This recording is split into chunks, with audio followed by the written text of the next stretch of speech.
How's it going, everybody? Hope you're doing well. My name is Max Krohn, and you are watching the Max Krohn Show. Today, we have the luxury of speaking with Alex Bruyette. He is a real estate investor.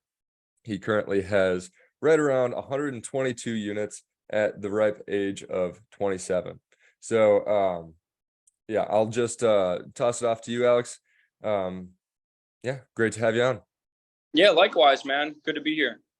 Yeah, good stuff. So first of all, let's just start about how you kind of got into this in the first place. How you started, maybe your first deal, and when it was.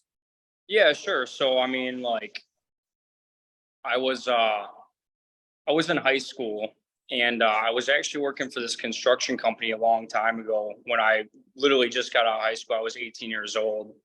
And these guys did like some contracting work, but if anybody, knows about the economy back then, um it wasn't really that great. There wasn't really that many jobs for essentially like the company that I was working for to do. So they started scooping up rental properties, a lot of them, and I just kind of I was doing some work on some of their properties, and I was looking at what they were buying them for and stuff, and I'm like, damn, man, 30 grand seems like fucking like not a lot of money to buy houses for or whatever, right?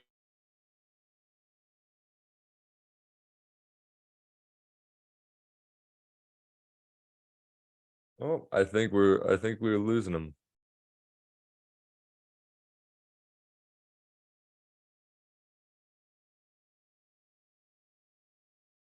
Oh, Oh yeah, hear me now? yeah, yeah. I Yeah. I lost you for a couple seconds. No I worries. don't know if you guys have iPhones or not, but man, my iPhone Mm. always tries to connect to any Wi-Fi, matter if it's like 3 blocks away. It's like I want That's that. funny.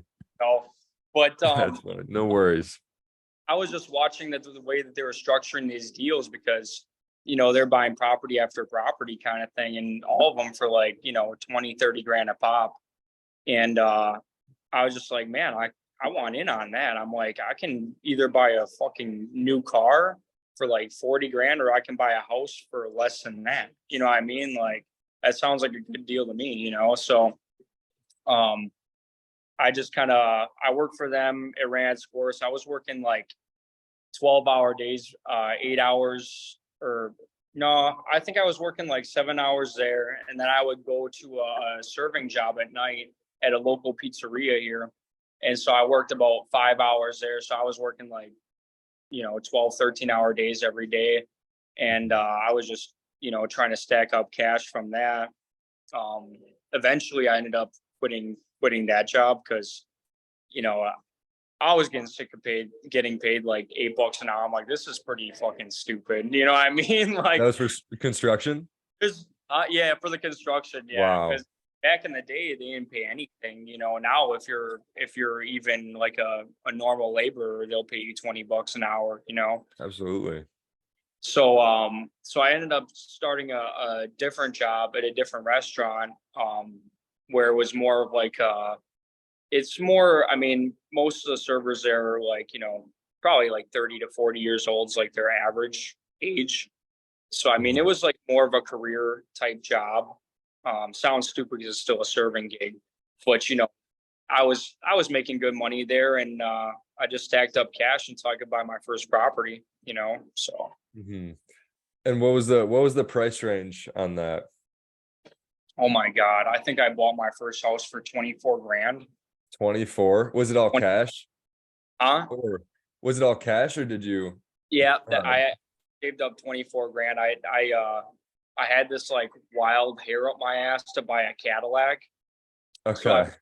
I bought one of those like cherry red CTSs. I mean, it Hmm. was I mean, it was a lot of fun, man. Don't get me wrong. Yeah.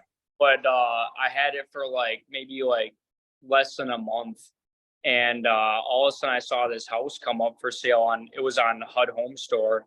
It was essentially like a government owned house kind of thing, or government repossessed, I should say.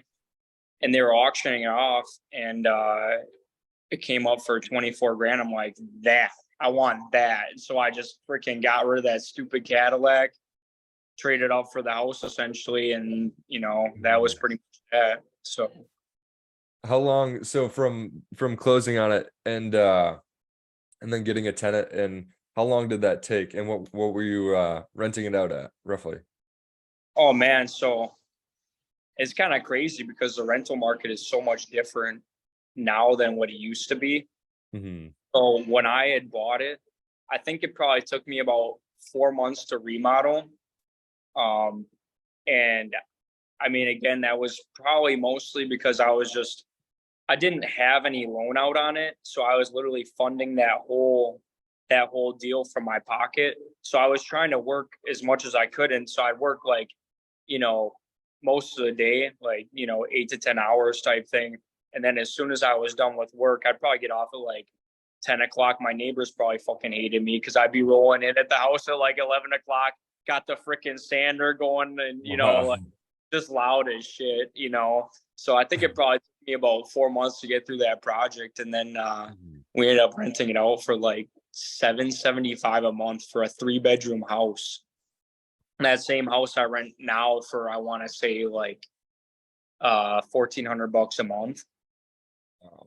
That's incredible. What's the Yeah. appreciation on that roughly? Oh, so well, I bought it, in fall of 2015, and then I think I refied it. No, I bought it in probably like almost the summer of 2015, and then I Right. refied it in fall when it was all finished. And I bought it for 24. I probably stuck 10 grand into it. And then it refied. They gave me essentially like 90 grand cash back on it on a HELOC. So, Wow. it was, and that's the whole thing, man. You get one of those deals and you're like, damn, I want to do that again. You know what I mean? Like, Yeah. fuck, 4 months. And I mean, I was making like 60 grand a year. So I'm like, man, I almost made my whole year's fucking salary on that one deal. You know what I mean? Yeah. Like, That's I want pretty like 10 incredible. more of those. So, Mhm. Wow. Yeah, that's crazy. right. Uh, And I mean, that's the thing about it is it's like just such a powerful wealth building tool. Because I mhm. mean, that money that came to me, I never sold the house, so I never paid taxes on it or anything like that. Mhm. Um, and that's kind of like the cool thing personally about what I do. I essentially do like it's called Burr method. I don't know if you've ever heard of it. I'm sure you have. Brandon Um, Turner and that whole. yeah, Mhm. it's buy it, renovate it, rent it out, refinance, repeat. That's the Burr method. Mhm. So you buy this house and like I said, I bought it for like 24 grand. I was all in at 34 grand, refied out of it. The bank gave me 90 grand out of that. And then I went and bought 2 more houses with that 90 grand. So I Yeah. mean, and you do that a few times and you're just like, fuck, dude, all of a sudden you got this like mountain of equity type thing. You know what I mean? Like Yeah. it's a cool little gig, man. It's a lot of fun. So Mhm. yeah, that's essentially how I built up my whole portfolio for most of the time. We're kind of edging into different stuff nowadays, but that's pretty much essentially how I started. So Okay, nice. And so about that whole like deal finding process, what do you think is the best place to look? Is it auctions? Is it just deal hunting on Zillow? Is it having a really good realtor or broker that you're connected with? What do you think is the best way to have solid deals coming into you that you can kind of crunch the numbers and figure it out from there? I would say all of those avenues, really, to be honest with you. Mhm. I will say I think the one that is way way overlooked is going direct to private seller. And I don't mean in like the way that like you're just some random fucking dude in, wherever, like Oshkosh marketing in Sheboygan. Cause, I mean, there's some people that'll want to, possibly sell to you.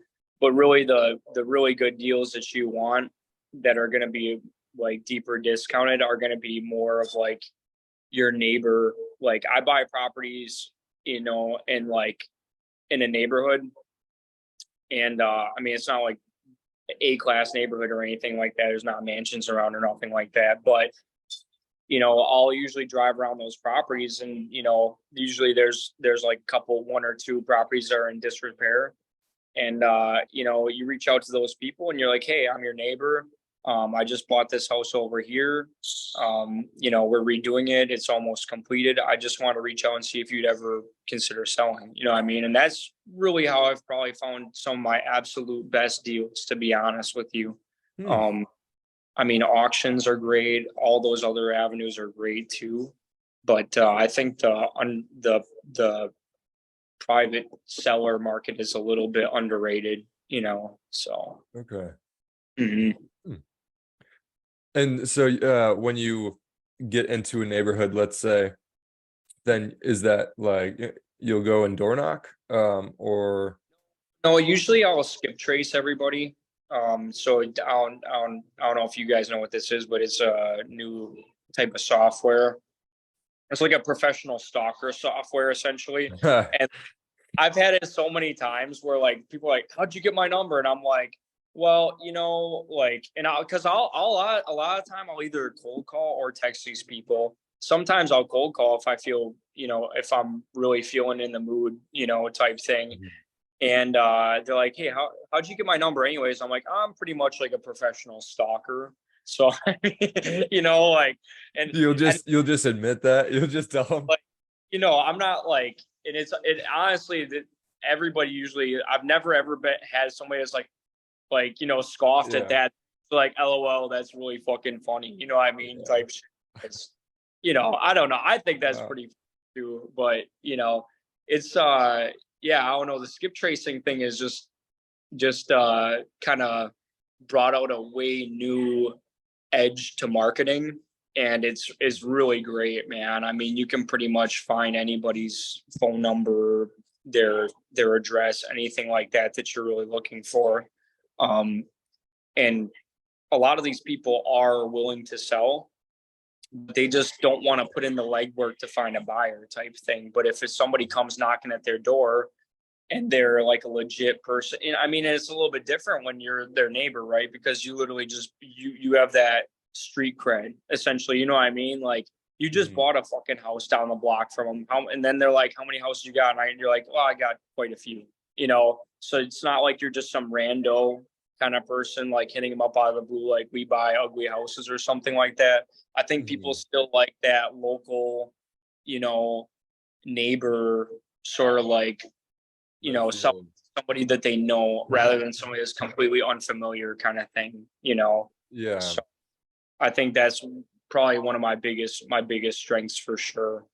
Okay. Is when you're in the neighborhood, skip trace, find them, reach out and see if you can make something happen. Don't be weird about it. You're their neighbor. You know what I mean? Like there's nothing weird about it.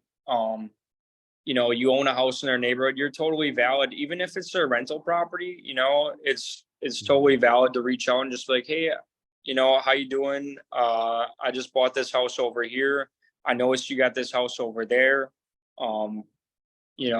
I just wanted to reach out and say hi, and I just wanted to see if maybe you guys would ever consider selling in the future, And sometimes, and I've had it a lot of times where people are like, no, not right now, but 2-3 years. And then I'm like, okay, do you guys mind if I reach out to you next year? And so I probably have like 20 or 30 leads like that I'm waiting to follow up on for next year, like the first of next year. And it's really cool because maybe like 2 or 3 of them will bite, and then the other 27 get kicked the year after. But I still call everybody and keep in touch. It's just like you just kind of gotta like slowly nurture them, like you gotta let them know that you're still there. Like, hey, I'm still interested. Hey, I waited a year to contact you now. Would you ever how are you guys feeling about this year? And so, like I said, a lot of no's. It's a lot of no's, but that one yes makes all them no's worth it. And the thing is I used to like send out those mailers too, where they're like, we want to buy your house for cash. And I got so many fucking nasty calls, man. Fuck you, lose my number. You know what I Oh, mean? wow. All the time. Yes. And this way of marketing is just way easier. I've actually never gotten that type of response from anybody. Maybe it's because they know that I know where their house is, that I'm just like, it's like, hey, like I also own this house, so maybe a fire your house over. No, I'm Yeah, like, yeah. Just a theoretical, like the potential. yeah. But people are really cool Something. because you're reaching out to them as their neighbor essentially, rather than just a random person, So I don't know. That's particular my way of finding houses, I would say, for the most part. So Interesting. mhm. Nice. And a little bit of a left turn. Have you ever had a property that was just a complete nightmare? Like you didn't Oh, know what you're getting into. oh, Uh I, those I actually had one of those pretty recently up by you guys, maybe like a year and a half or 2 years ago. mhm. I bought this property and it had Lake Michigan frontage, right? It was in Kewanee. Oh, And okay. Yeah. and it was this really cool property. And I bought it essentially with my uncle who lived in Minnesota, and we started Airbnb out of it, right? And essentially, like, it wasn't like beach frontage, right? It was a big fucking cliff, right? And the people who had the property before us thought it was a great idea to cut all the trees down that were on the cliff, essentially, like holding the cliff Mhm. up. And so, I didn't have any experience with this. This is like, this is probably, maybe like I said, like 2-3 years ago that I actually bought the property with my uncle. No, probably 4 years ago now. And that cliff just started deteriorating like crazy, man. And to the point where, I mean, I had this relationship with the guy down the road, super cool dude. Um he's like, you gotta do something about that like now, man. And he's operated cranes his whole life. So we freaking got a big I don't know if you ever heard of it, but it's called a telehandler, Skytrek. I'm not sure. Big piece of machinery, man.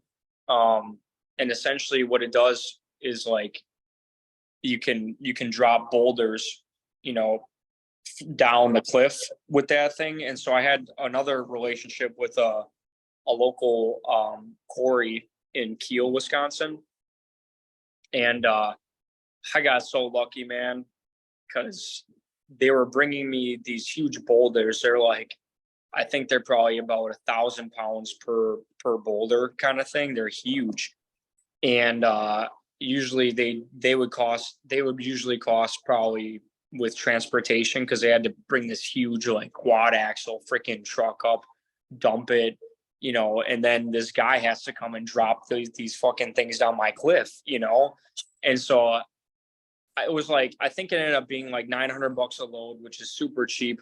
But I stuck probably like, I want to say like 30 to 40 grand in that stupid cliff. Wow. And, I think it actually helped to a certain extent, because we probably went about halfway up the cliff. It was probably 100-foot drop, so it Wow. was, it was huge, man. It was huge. And so finally I was just like, fuck this, man. I bought the stupid place with my uncle.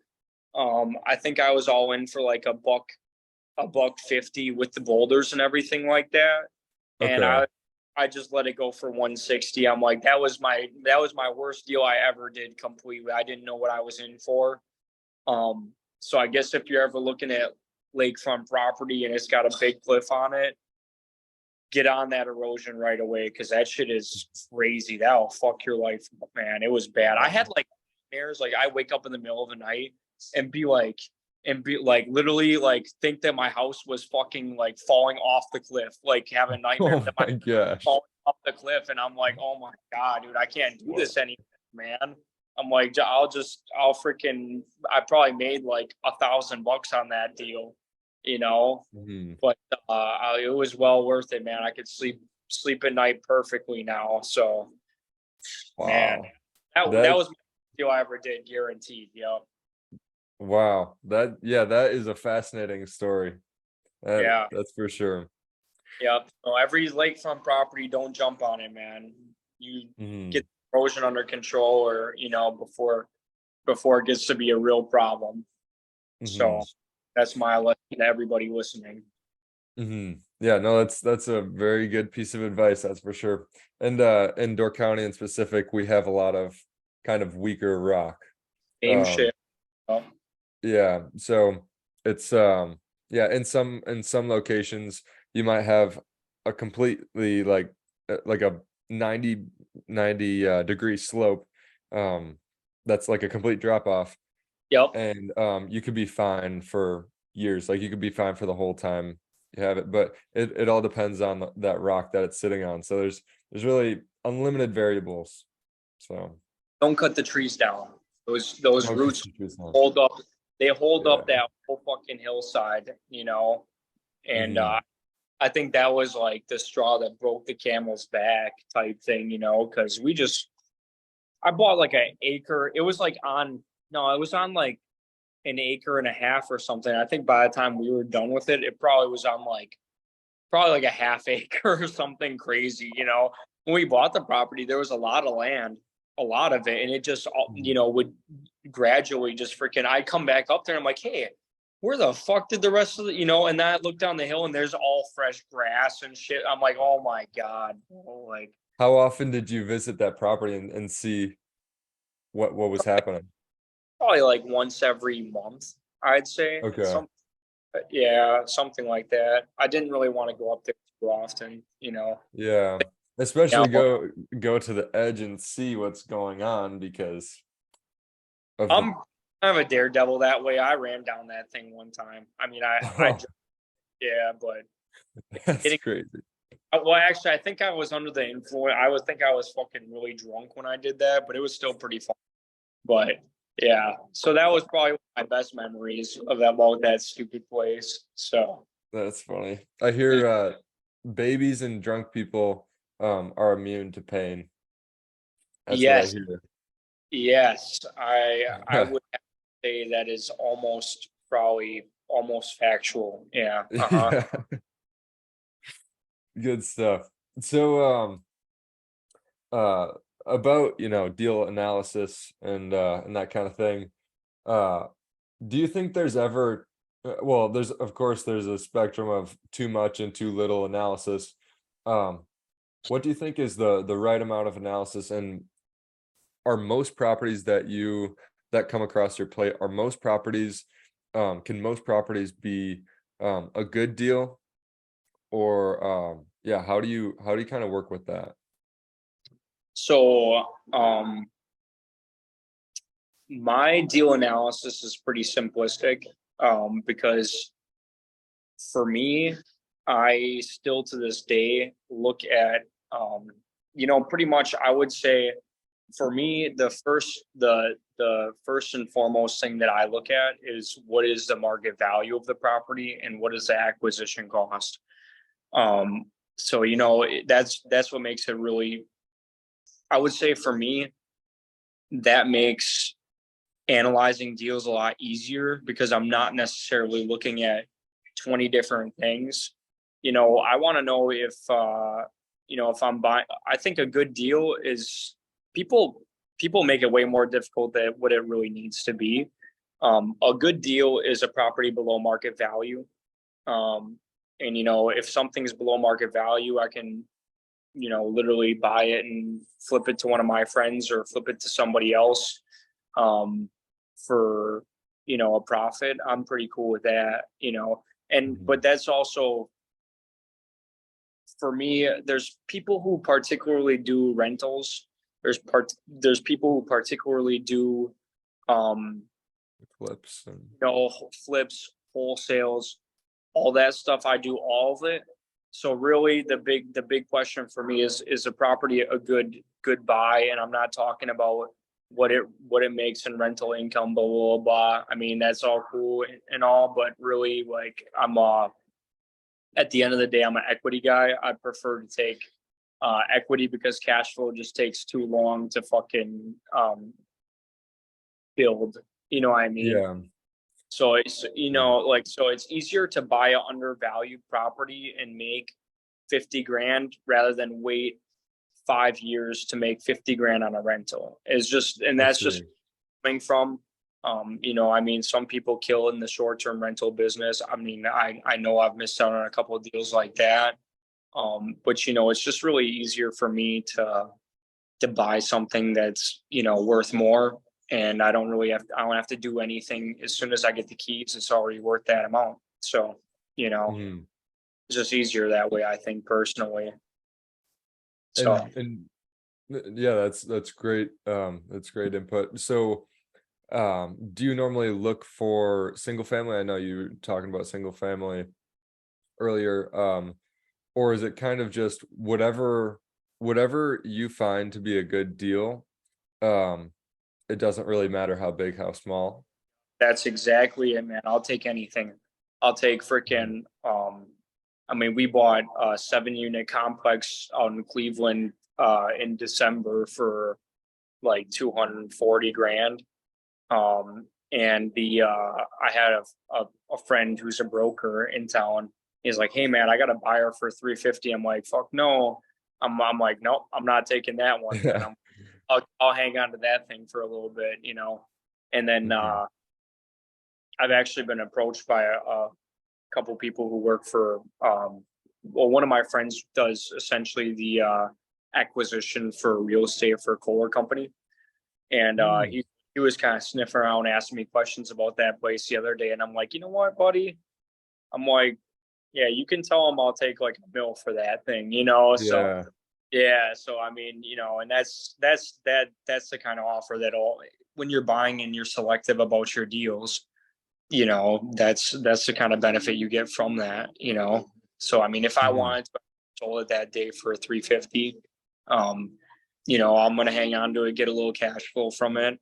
But at the end of the day, after the place is fixed up and really nice how I want it to be, I'll probably end up selling it to a corporate end buyer or some Airbnb person or something like that. Okay. So mhm. Yeah, that makes sense. And was that a like a hunted property? Was that a like an auction or? No, I own that whole block pretty much. So I bought these two houses next door to each other, which are across the street from an auction. And then Mhm. I reached out to the neighbor who actually used to be my soccer coach when I was like 10 years Ha, old. wow. And that house has been vacant for probably like 5, 10 years. So I bought that. And then, it was only natural that I went across the street and bought that big complex. And then I Mhm. think I'll probably buy the house next door to the complex too, like probably pretty Wow. soon. Yeah, that's pretty incredible. So that was like a skip tracing or that was like a connection type of thing? I haven't talked to her in a long time. So wait, are you talking about the 7 units? Yeah, the 7 That was unit. trace. That was skip trace. Yep. I had to figure Okay. out it. And then, but again, same type of marketing. The dude had just had Mhm. some health problems and stuff like that. It was their only property that they had. Besides Just their kind of property. wanted to get rid of Yeah, it. yeah. I mean, it's that Hmm. time. They're both like 80 years old. You know, Okay. so they're like, time to retire and actually enjoy retirement. And they already have health problems, so they don't want to deal with Yeah. it. And a lot of these people are, fixing up their houses, by themselves and stuff like that. When you're 80 years old, you don't want to be freaking getting a call in the middle of the night for, you know, Yeah. water leaking all over the floor because the toilet flange, something crazy like that. Mhm. You just don't want. I don't personally. I'm gonna be done when I'm like 60, so that's gonna be Okay. that. But Mhm. so Yeah, very interesting. Um, so with that, let's see. Hmm. So do deals like that kind of come about You know, was that like your best deal ever? Was that one of your best deals? How often do like pretty crazy deals like that come about? Um, I mean, I'm a percentage guy, right? So like Mhm. if I can make if I can put like, 20 grand on the table and make like another 20 grand within like a month, like I'm fucking a-okay. Yeah, That's cool with me. I don't know. yeah, that's true. I like seeing how much like how much I can make, how far I can go with not a lot. You know what I mean? So Mhm. that's my perspective on it. So I mean, I actually tend to gravitate towards smaller deals. Um, I bought this duplex for like 13 grand like a year and a half ago, and that one is still pretty cool for me. So I mean, 13 grand, the house is probably gonna. I mean, we're still fixing it up, but it'll be worth 100 and probably 160 grand by the time we're with it. So, probably stick like 50 into it. But I mean, realistically, Okay. for 63 grand to turn to 160, that's pretty fucking cool, It's So, yeah, it's incredible. like I said, I'm a percentage guy. I mean, it doesn't, Mhm. if I can, I'm like that guy that like hangs out on Facebook Marketplace and just picks up like fucking all the cool, like really cool free shit on there. Like Mhm. I scored like two gas stoves, um, like all two stainless steel gas stoves, like pretty new. Two over the head freaking or over the oven microwaves or whatever, both stainless steel, nice, and then like a dishwasher for free the other day off some people Wow. in plugins. So it's like that's the type of shit I get off on. Yeah. And I mean money is cool. But it really for me, like it just comes down to like the I like finding deals, you know what I mean? So that's Mhm. just what I like to do personally. And if I can make what I can off of the little amount as possible, like that's cool to me. Mhm. So Yeah, I would say it's a good hobby to have. That right. can you can qualify as your career, obviously. So, Yeah. for the people that are watching that maybe haven't purchased their first property, what would you say is the biggest piece of advice to kind of get them in the place? Let's say they have a certain amount of cash, they have some income to prove for a loan or whatever the case would be. Yeah. What's the biggest piece of advice that you could get them, off the couch on like into the field getting work done? Um, I would just because I have multiple friends, family friends that are looking to get into real estate. Just kind of get their foot in the door. Same thing. And I'm like a very fucking simple guy. You know what I mean? And like Mhm. probably not the best mentor either, by the way. But but for me, really, it's just comes down to getting a good deal. So buying something that's worth more than what you're buying it for. Mhm. And you ain't gonna find that in the MLS. I Mhm. mean, you might, but it's pretty tough. We bought maybe we bought one house off the MLS in probably like 2 or 3 years actually. Wow. Yeah, I think I've bought, now that I think about it, I think I've bought maybe three houses, three houses off the MLS, four houses, including my first one ever. So Mm. out of 80 properties, that's Yeah. just four houses. So I mean, I would be scrappy, if your parents, I mean, one of your family members lives in a fucking neighborhood that's not, we all have that like uncle that's like, oh, going to Uncle fucking John's house again, where it's like he Yeah. just lives in not the best neighborhood. That's a good place to start. Be like, hey, my uncle owns a house on this block, over here. It's about a block away from you. I was driving past, going to his house the other day, was wondering if you'd ever consider selling type shit. And that's probably your best bet, getting your foot in the door, is building those relationships. And in terms of like financing, you really want to go and find a local bank who's really flexible and tell them what you want to do, because I'm assuming that most of, the people on this, they're listening to this podcast, at least, are not cash buyers. Yeah. That's the thing about why you don't want to look for properties in the MLS too, is because you're competing with everybody. And was just writing a post about this last night, because I was watching Bigger Pockets and they're talking about different kinds of contingencies you can add to offers and shit like that. Here's the thing, dude, is if you're on the open market and you're throwing any contingencies, inspection contingencies, anything like that on a property that's actually undervalued, somebody's going to beat you out every time. You're going to have a cash buyer in there that comes in like me, no inspections, no contingencies, no nothing. And the seller is going to be like, why would I ever take their stupid offer when they want an inspection? You know what I mean? You could either go with this guy who's going to offer the same amount, but he's got appraisal and an inspection contingency, or you could go with the cash buyer who doesn't want anything except for to give you a bunch of cash and you to get the fuck out of your house. You know what I mean? So it's like, that's, I think, the strongest thing that any first-time home buyer could do is kind of put out feelers, even to private friends and family, and just be like, hey, I'm looking to buy my first house, kind of thing. And I wouldn't really pitch it as like, I'm looking to, find my first investment property. I would definitely, word it in a way that, people are more enticed to try to put out feelers for you type thing. You know what I mean? Okay. So I'd say that would be your best thing. And then the second best thing would be to find a good local lender, who will lend to you with like 20% down, but is flexible and easy to work with.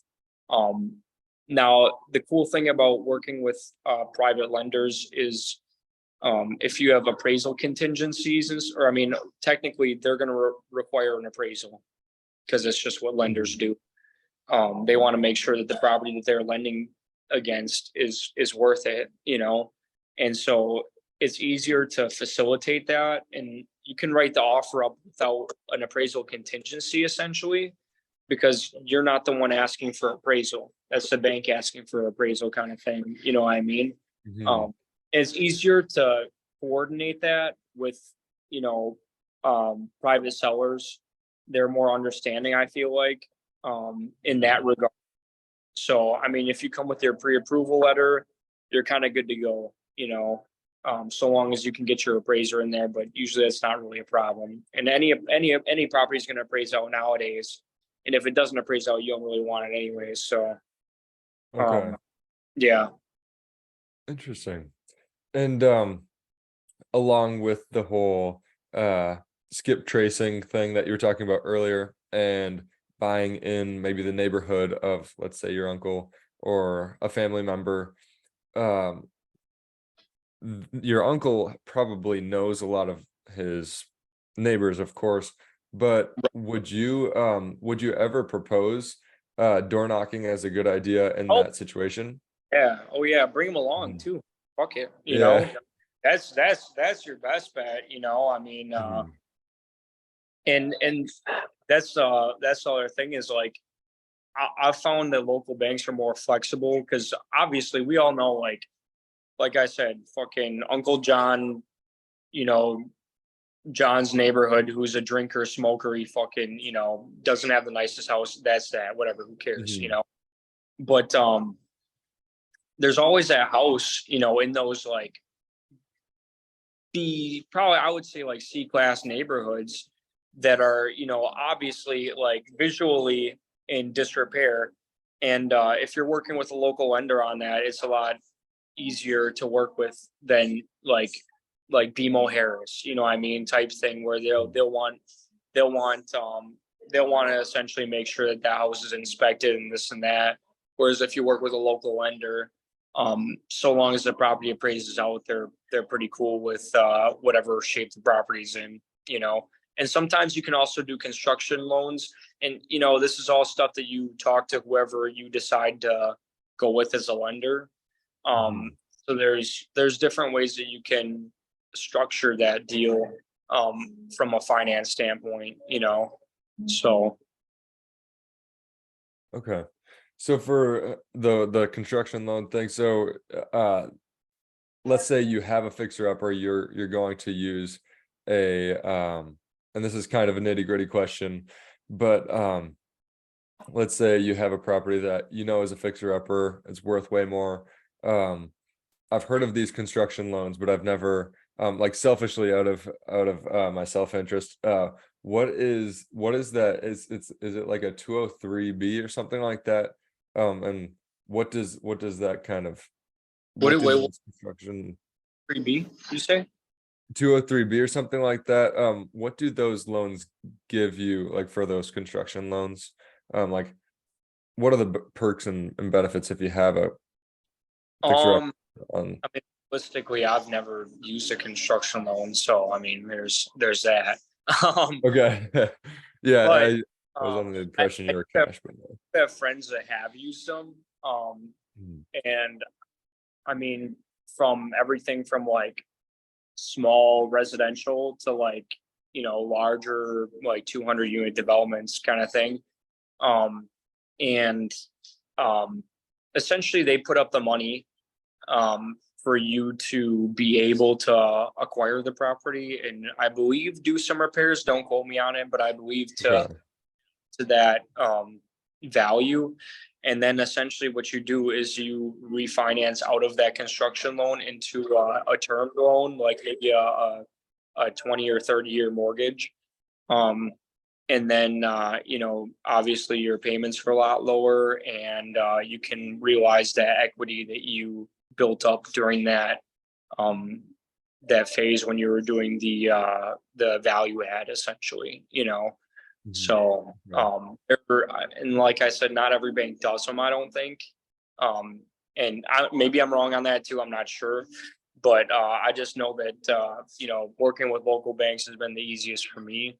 And I know that most of them do offer construction loans and stuff like that, and that would be essentially like somebody who I think is going to buy a house on, you know, who's watching this podcast, probably be a really good place to start with them, you know. So Mhm.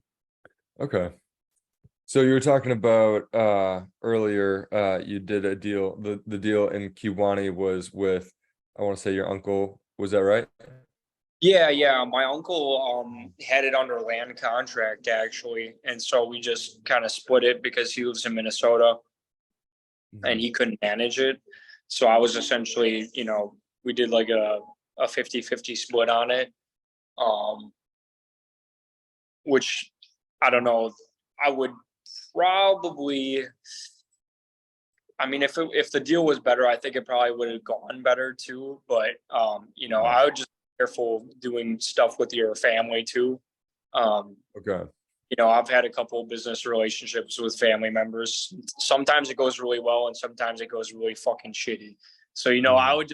I would just be really careful about that. You know, and just kind of, you know, watch out for that too, you know. But if somebody has a land contract kind of deal, um, you know, it can be great to use. You know, that one I ended up not really coming out on top, but that's all right. I didn't lose either, you know. So that was Yeah. the I ever came to losing money on a deal was that stupid thing. So Wow. Huh. yeah, Out of the 122 units, you've never lost money on a deal yet? never. No. Wow. That's pretty good. Yeah. Um, Along the same lines of partnering and partnerships, um, what percentage of your deals do you partner on? Would you say? Uh I have two deals I've ever partnered on. Okay. And That what one, did and then I have a flip going right now that I was a partner on. okay. what kind of advice, you gave some really good advice with the family thing.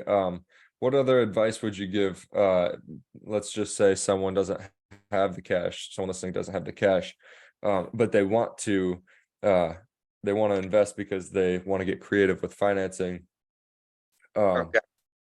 what would you say is Use the bank, man. Yeah. the I bank? hate I mean, it'll end up being a lower interest rate. Mm, There's a lot, there's just like craze about like private money, and private capital can be great. Don't get me wrong. But like, I think for the inexperienced person, it sounds better than it really is. You know what I mean? Um, mm, I mean, realistically, you could do you could do a deal with a lot less interest than you would um with if you were to partner up with a bank and do the deal versus some private money lender essentially to do that same deal. So I mean, there's too much hype around it. It can be useful though. I do agree 100%. But I think it's a little overhyped. I think Bigger Pockets and all these other podcasts kind of hyped it up a little much. Um, and like freaking Pace Morby and shit like that. All those guys. yeah. Yeah.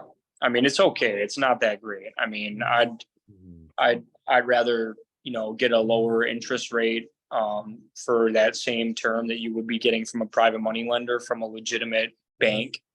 And I think that tends to work out better and it's easier because the bank already has the deal.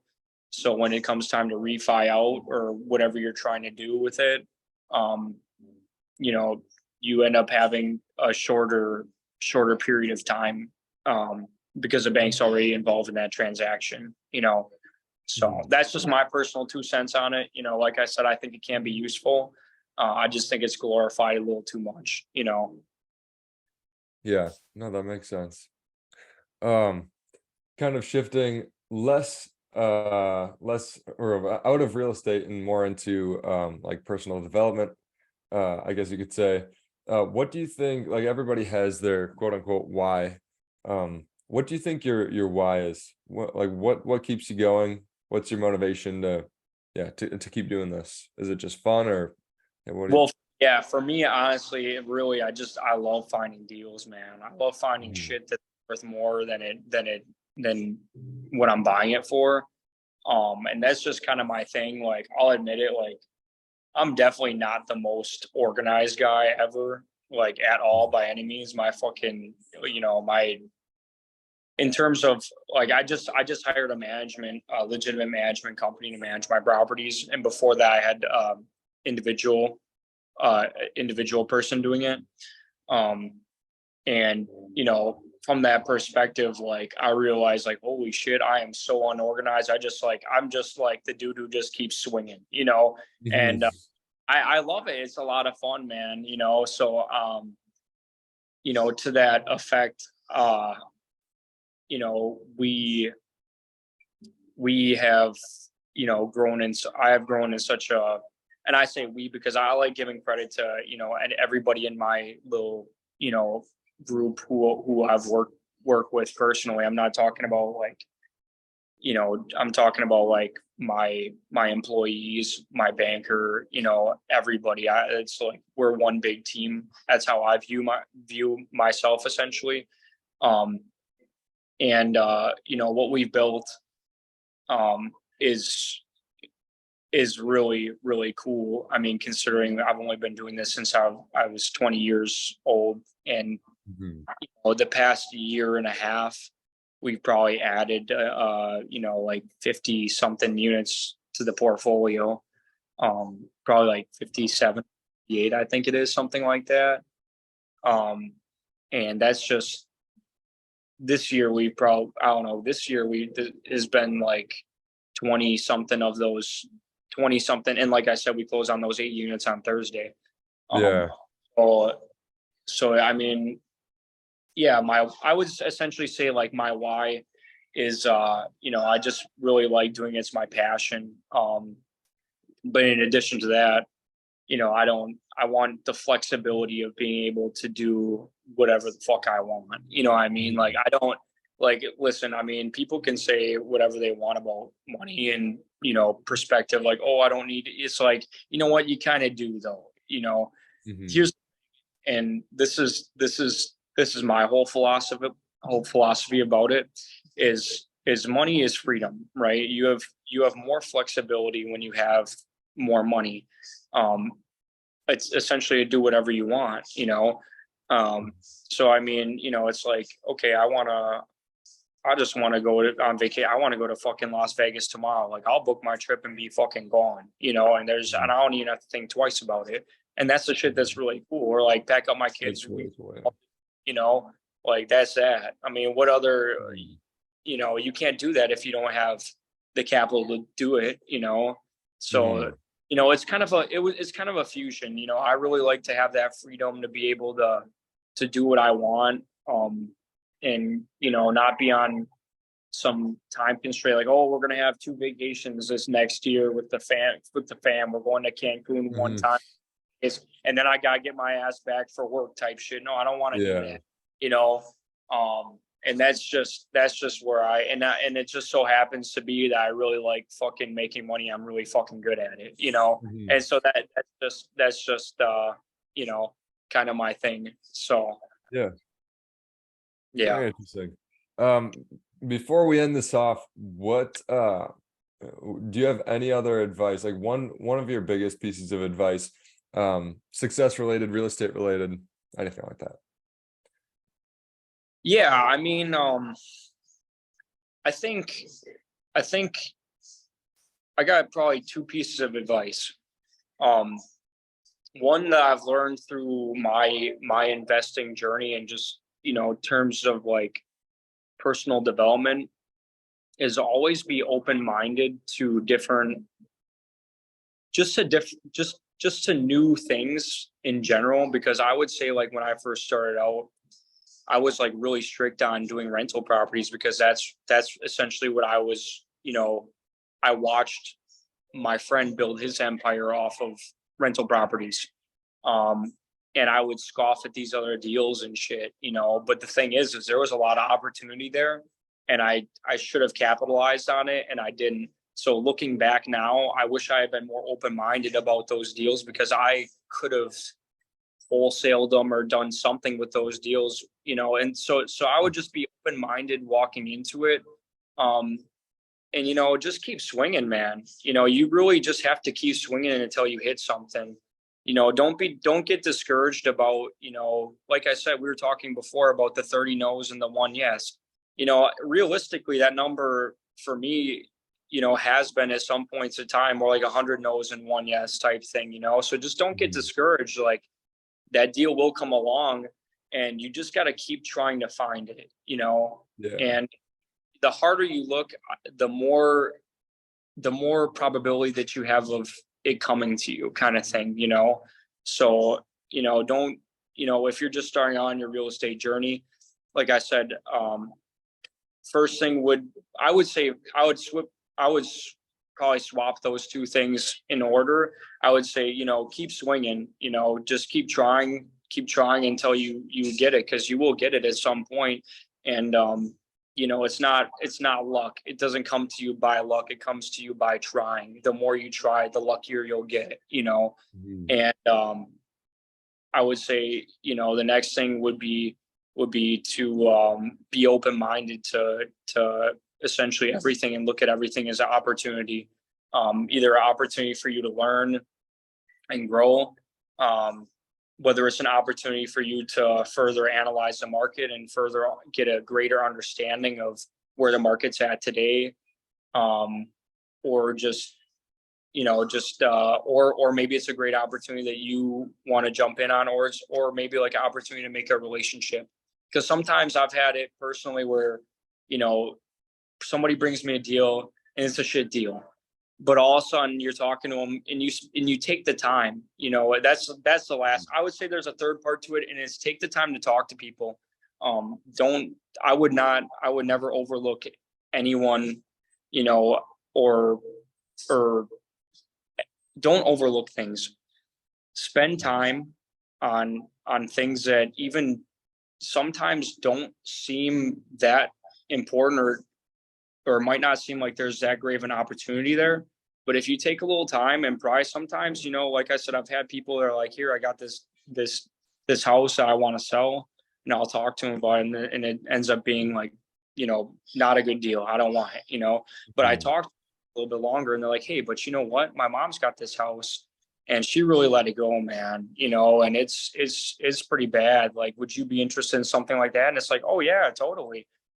So I've made money that way. And I think it's just being, that open-minded kind of mentality, and, don't look down on anybody, no matter how big you get. And I'll take you places. So I just think, just be humble, don't forget where you came from. Don't overlook anybody. Take the time to talk to people, and keep swinging.